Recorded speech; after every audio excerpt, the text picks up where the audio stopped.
কেউ মানুষকে বোকা বানাতে চাইলে নিজেই যে বোকা হয়ে যায়, তার জন্য এই অঙ্কটি একটি হতে পারে জ্বলন্ত উদাহরণ।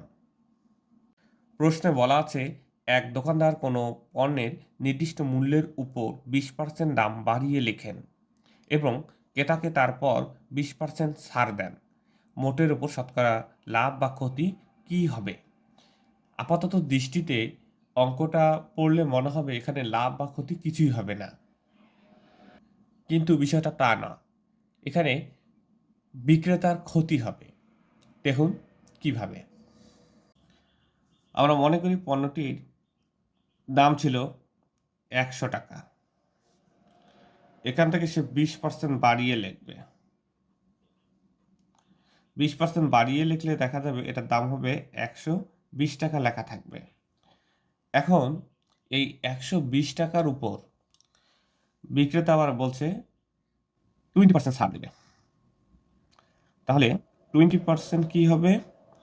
ছাড় দেবে, -20% করবে।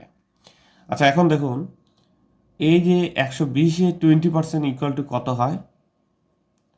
24, 24।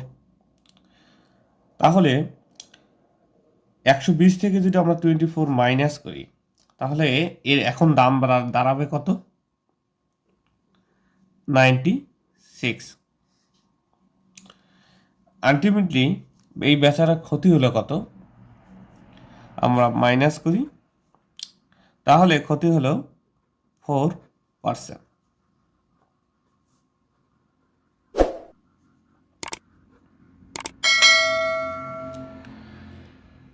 কাউকে ঠকাতে চাইলে নিজেই যে ঠকে যায়, এটি তার একটি জ্বলন্ত প্রমাণ।